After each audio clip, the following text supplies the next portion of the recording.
അസ്സലാമു അലൈക്കും വറഹ്മത്തുള്ളാഹി വബറകാതുഹു. ബിസ്മില്ലാ അൽഹംദുലില്ലാ അല്ലാഹുമ്മ സ്വല്ലി അലാ മുഹമ്മദ്. ബഹുമാനികളായ മുഅ്മിനീങ്ങളെ, മുഅ്മിനാത്തുകളെ, സഹോദരി സഹോദരങ്ങളെ, അള്ളാഹുവിൻ്റെ അതിമഹത്തായ അനുഗ്രഹത്താൽ പരിശുദ്ധ റമദാനിൻ്റെ മഹത്വം ഉൾക്കൊണ്ടുകൊണ്ടാണ് നമ്മൾ മുന്നോട്ട് നീങ്ങിക്കൊണ്ടിരിക്കുന്നത്. പരിശുദ്ധ റമദാനിൽ അള്ളാഹു നോമ്പ് നിർബന്ധമാക്കിയത് ലഅല്ലക്കും തത്തഖൂൻ, നിങ്ങൾ തഖ്വ ഉണ്ടാവാൻ വേണ്ടി എന്നാണ്. തഖ്വ ഉണ്ടായേക്കും എന്നുള്ള നിലക്കാണ് റമദാനിൽ നോമ്പ് നമുക്ക് നിർബന്ധമാക്കിയിട്ടുള്ളത്. ഈ തഖ്വ എന്ന് പറയുന്നത് നമ്മുടെ ഖൽബിൽ ഉണ്ടാകുന്ന സംഗതിയാണ്, സൂക്ഷ്മതയാണ്.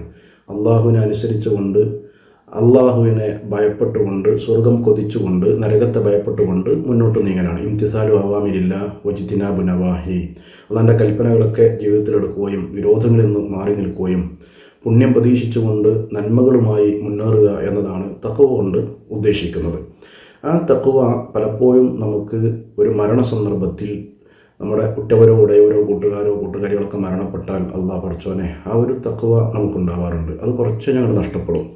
ഇതുപോലുള്ളൊരു ഉപദേശങ്ങൾ നമ്മൾ കേൾക്കുമ്പോൾ പഠിച്ചോനെ എന്നുള്ള ചിന്തയും തഖ്വയൊക്കെ നമുക്കുണ്ടാകാറുണ്ട്. ഖുതുബകൾ, ഉപദേശങ്ങൾ എല്ലാം നമുക്കത് ഉണ്ടാക്കാറുണ്ട്. കുറച്ച് കഴിഞ്ഞാൽ അത് നഷ്ടപ്പെടും. അതുപോലെ തന്നെ നമ്മെ സംബന്ധിച്ചിടത്തോളം റമദാനുകൾ വരുന്നു, അതൊരു ഖുശൂവിൻ്റെ തഖ്വയുടെ മേഖലയാണ്. റമദാൻ പോയാൽ അത് നമുക്ക് നഷ്ടപ്പെടാറുണ്ട്. യഥാർത്ഥത്തിൽ റമദാനിലൂടെ നേടേണ്ടുന്ന തഖ്വ എന്ന് പറയുന്നത് എപ്പോഴും ഖൽബിനെ നമ്മൾ അള്ളാഹുവിനെ സൂക്ഷ്മതയിൽ നിലനിർത്തുക എന്നതാണ്. പണ്ഡിതന്മാർ 5 മരുന്ന് ഖൽബിൽ ഈ മാറ്റം വരാതിരിക്കാൻ, തഖ്വ നിലനിർത്താൻ നമുക്ക് പഠിപ്പിച്ചു തരുന്നു. വദവാഉ ഖൽബിൻ ഖംസത്തുൻ ഫതിലാവത്തുൻ ബിതദബ്ബുരിൽ മഅനാ വലിൽ ബത്നിൽ ഖലാ വഖിയാമു ലൈലിൻ വത്തദർറു ബിസ്സഹർ വമുജാലസാത്തുസ് സ്വാലിഹീനൽ ഫുളലാ. വദവാഉ ഖൽബിൻ ഖംസത്തുൻ, ഖൽബിനെ മാറി മറയാതിരിക്കാൻ, തഖ്വയിൽ ഉറപ്പിച്ചു നിർത്താൻ 5 മരുന്നാണ് ആ ഖൽബ് നന്നാക്കാനായി പണ്ഡിതന്മാർ നിശ്ചയിച്ചു തരുന്നത്.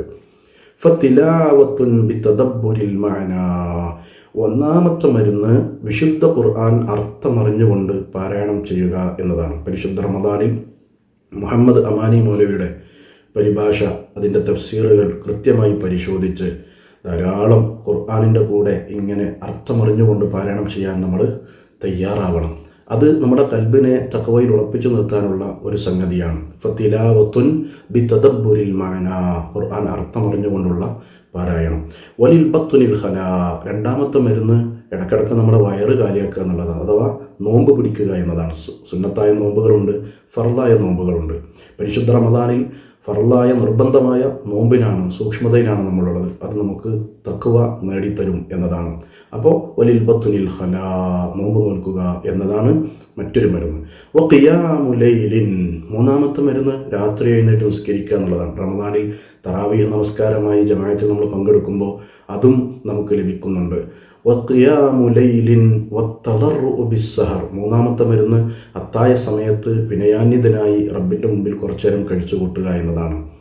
വഖിയാമു ലൈലിൻ വത്തദർറു ബിസ്സഹർ വമുജാലസാത്തുസ് സ്വാലിഹീനൽ ഫുളലാ, അഞ്ചാമത്തെ മരുന്ന് സ്വാലിഹീങ്ങളും ശ്രേഷ്ഠവാന്മാരുമായ ആളുകളുടെ മജ്ലിസിൽ ഒരുമിച്ചിരിക്കുക എന്നതാണ്. നമ്മുടെ ആദർശ ബന്ധുക്കൾ, ദീനി സ്നേഹികൾ, അവരുടെ കൂടെ ഇൽമിൻ്റെ സദസ്സിൽ, അതുപോലെ തന്നെ ദീനിൻ്റെ കാര്യത്തിലൊക്കെ ഒരുമിച്ചുണ്ടാവുക. ആദർശമില്ലാത്ത മറ്റു ആദർശങ്ങളിലുള്ള തിന്മകളിലുള്ള കൂട്ടുകെട്ടുകൾ വെടിഞ്ഞുകൊണ്ട് റമദാനിൽ നമുക്ക് ആദർശ ബന്ധുക്കളോട് ചേരാൻ, ഇൽമുകളോട് ചേരാൻ, നന്മകളോട് ചേരാൻ, അങ്ങനെയുള്ള മജ്ലിസുകൾ ധാരാളം നമുക്ക് ലഭിക്കും. അപ്പോൾ ഈ റമദാനിൽ ഈ പറഞ്ഞ 5 മരുന്നും നമ്മൾ സ്വരൂപിച്ചുകൊണ്ട് നമ്മുടെ ഖൽബിനെ നന്നാക്കാനുള്ള നല്ല ഒരു ശ്രമം നടത്തണം എന്ന് പ്രത്യേകം ഓർമ്മപ്പെടുത്തുന്നു. അത്താഴ സമയത്ത് റബ്ബിലേക്ക് വിനയാന്വിതനായി എഴുന്നേറ്റ് നിൽക്കുക എന്ന് പറയുന്നത് വളരെ വലിയ സൗഭാഗ്യമാണ്. സ്ത്രീകളായ നമ്മുടെ ഉമ്മമാർ, സഹോദരിമാർ പലപ്പോഴും അത്താഴ ഭക്ഷണമൊക്കെ ഒരുക്കാൻ വേണ്ടി കുറച്ച് നേരത്തെ എഴുന്നേറ്റ് നമ്മുടെ വീട്ടിലെ അംഗങ്ങൾക്ക് വേണ്ടി നമ്മൾ തയ്യാറാവാറുണ്ട്. അതിൽ കുറച്ചും കൂടി നേരത്തെ എഴുന്നേറ്റ് റബ്ബിൻ്റെ മുമ്പിൽ കുറച്ചു നേരം വിനയാന്വിതമായി നിന്ന് പൊറുക്കലിനെ ചോദിച്ച് റബ്ബിൽ നിന്ന് അത് തേടി പിടിക്കാൻ നമുക്ക് കഴിയണം. അപ്പോൾ 5 മരുന്ന് ഖുർആൻ അർത്ഥമറിഞ്ഞുകൊണ്ട് പാരായണം ചെയ്യുക, നോമ്പെടുക്കുക, രാത്രി നിസ്കരിക്കുക, അത്തായ സമയത്ത് വിനയാന്വിതനായി കുറച്ചു നേരം അള്ളാൻ്റെ മുമ്പിൽ കഴിച്ചു കൂട്ടുക, സ്വകാര്യമായി റബ്ബിനോട് സംഭാഷണം നടത്തുക, പൊറുക്കലിനെ ചോദിക്കുക, നല്ലവരുടെ സജ്ജനങ്ങളുടെ കൂടെ കൂട്ടുകൂടുക, അങ്ങനത്തെ നല്ല നല്ല മജ്ലിസുകൾ ഒരുമിക്കുക. അല്ലാഹു സുബ്ഹാനഹു വ തആല ഈ റമദാനിൽ ഈ 5 മരുന്നും സ്വരൂപിച്ചുകൊണ്ട് തഖ്വയുള്ള ഒരു ഖൽബിൻ്റെ ഉടമകളായി മാറാൻ നമുക്കൊക്കെ തൗഫീഖ് നൽകി അനുഗ്രഹിക്കുമാറാവട്ടെ. അസ്സലാമു അലൈക്കും വറഹ്മത്തുള്ളാഹി വബറകാതുഹു.